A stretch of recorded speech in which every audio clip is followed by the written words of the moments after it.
Bienvenue à tous, nous sommes le jeudi 12 avril et voici le journal du Magistère JCO. Dans les titres cette semaine, la réorganisation de la newsletter, la conférence de rédaction, la JCO TV, le web et la fameuse journée du jeudi. Enfin, nous nous pencherons sur ce nouveau concept, le JTJCO, avant de conclure cette émission exceptionnelle. Nouvelle équipe, nouvelle ligne éditoriale. Ce semestre, la newsletter JCO a fusionné pour offrir à ses nombreux aficionados l'opportunité de concilier des articles de qualité et un reportage vidéo en lien, chaque semaine. Une nouvelle charte graphique et un nouveau logo est venu accompagner ces changements. Comment s'est organisée cette révolution ? Tout de suite, accueillons Thémis Laporte et Hélène Andolfato pour revenir sur la conférence de rédaction de la newsletter. Donc lors de la conférence de rédaction qui se déroulait soit le jeudi, soit sur Facebook, on nommait un rédacteur en chef qui était chargé d'assurer le lien à la fois entre nous et avec Monsieur Frossard. Donc il s'agissait de choisir des sujets, de choisir des angles et de voir si tout cela était cohérent, que ce soit pour la vidéo et pour la newsletter écrite. Donc parce que la newsletter a une ligne éditoriale, il s'agit de faire des sujets qui soient suffisamment anglais local et d'interviewer les étudiants, donc de faire des recherches et pas simplement de simples recherches sur Internet. Et il fallait ensuite assurer une cohérence entre vidéo et newsletter écrite. Donc avec l'apparition ce semestre de la TVJCO, nous avons dû créer un lien entre celle-ci et les articles rédigés. Donc on a choisi d'écrire chaque semaine un article en rapport avec le sujet traité en vidéo. J'ai pour ma part rédigé certains articles en lien avec l'équipe télé et je les ai accompagnés sur plusieurs tournages. Et ça a été pour moi une expérience très enrichissante. J'ai découvert les difficultés rencontrées, comment y remédier. Par exemple, lors de la maraude de la solidarité, l'équipe a dû tourner de nuit et certaines personnes ont refusé d'être filmées. Donc il a fallu s'adapter pour pouvoir malgré tout apporter une vidéo de qualité. De la qualité, ce n'est effectivement pas ce qu'il manque à l'équipe de la newsletter vidéo. Tout de suite sur le plateau, une démonstration en direct de l'équipe de cette mission. Donc avant d'interviewer Arthur Soribas, responsable technique de la TVJCO, nous allons vous montrer les quelques réglages importants à faire avant une interview. Il y a tout d'abord la white balance qui s'effectue en se mettant sur un espace blanc, en appuyant à l'avant de la caméra, et pour pouvoir régler la qualité de la vidéo en fonction de la luminosité ambiante. Ensuite, on va faire la mise au point en zoomant sur les yeux de la personne interviewée et en réglant la mise au point pour éviter qu'il y ait du flou. Enfin, on va effectuer le cadrage légèrement décentré avec le regard qui va venir se poser sur la personne qui va poser les questions. Et enfin, il y a le son que l'on règle juste ici. Il ne doit pas taper trop fort ni trop bas. Et ensuite, on met le casque, on fait un test son et c'est parti. Alors Arthur, est-ce que tu peux nous expliquer quel est le travail mené en amont du reportage vidéo ? Alors en amont du reportage vidéo, l'équipe de la newsletter vidéo se réunit et chacun apporte des idées de reportage. Une fois les idées sélectionnées, on les soumet à l'équipe de la newsletter vidéo et une fois un sujet dégagé, on le soumet à notre tuteur, monsieur Damien Frossard, qui nous valide. Une fois la validation, on contacte l'organisateur de la manifestation pour rediscuter des modalités, à quel moment venir, quand faire les interviews. Une fois ces modalités mises en place, on décide de quel rôle aura chacun. Il y aura 2 JRI, un qui s'occupe de l'image, un du son, et un rédacteur qui sera chargé de faire l'interview et si besoin de produire une voix off au moment du montage. Incroyable démonstration. On sent toute votre maîtrise de la vidéo. Sans transition, accueillons désormais notre envoyée spéciale Amandine Sanchez qui a la chance de pouvoir interviewer le désormais célèbre Azir Mohamed Cheikh. Je suis ici avec Azir, l'un des rédacteurs en chef de la newsletter écrite.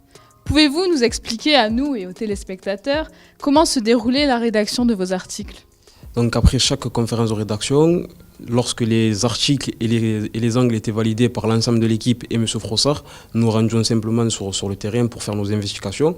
Donc après avoir interrogé les personnes concernées, avoir recueilli les informations nécessaires, on écrivait notre article et on le mettait sur WordPress. Vous étiez souvent sur le terrain. Quel sujet avez-vous traité en particulier ? Donc j'ai traité divers sujets, notamment des sujets attrait au quartier nord de Marseille, mais pas règlement de compte et trafic de drogue. Et donc j'ai eu l'opportunité durant cette mission de Synergie d'interroger des jeunes qui ont réalisé un film sur l'insertion des jeunes de ces quartiers populaires sur le marché de l'emploi. Donc j'ai interrogé ces jeunes et les organisateurs aussi. Et donc ça revient à l'essence même de notre mission, qui est à savoir être notre présence sur le terrain, qui est le principal rôle d'un journaliste. Merci à vous, Azir. La relève de Philippe Pujol est assurée.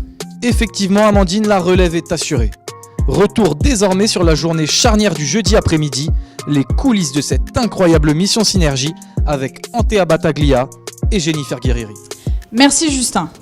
En effet, l'équipe vidéo se consacrait chaque jeudi après-midi au montage de leurs vidéos et travaillait essentiellement sur le logiciel Final Cut Pro. Ils sectionnaient les parties les plus importantes et intéressantes de leurs interviews, puis ils introduisaient leur plan de coupe. Un travail minutieux donc qui leur demandait beaucoup de temps et de rigueur à chaque fois. Une fois le reportage monté entièrement, il fallait l'exporter puis la publier sur la chaîne YouTube MJCO TV. C'est alors qu'entre en scène la newsletter, l'équipe de la newsletter, qui prend alors la relève pour intégrer le lien dans les articles.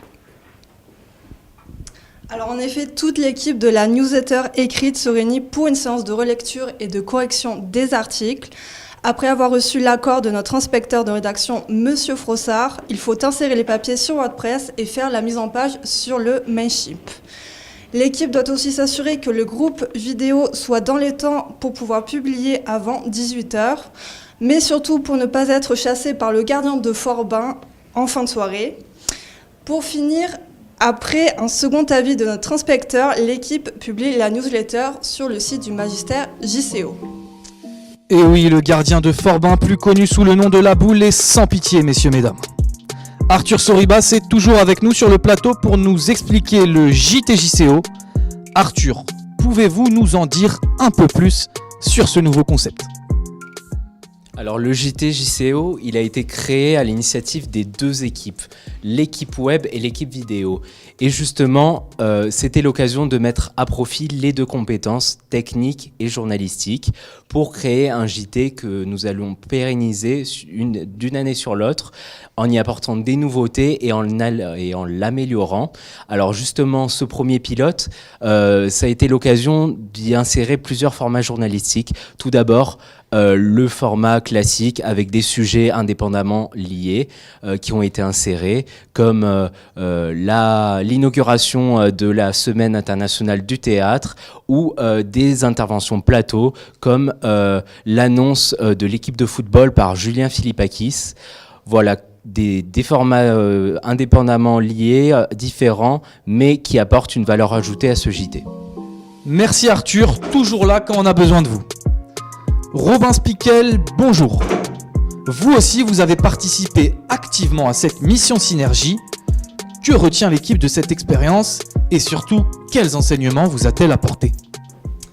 D'abord, merci pour cette belle question et au nom de toute l'équipe de la newsletter, je pense qu'on a tous retenu de ces mois de travail une expérience qu'on n'oubliera pas.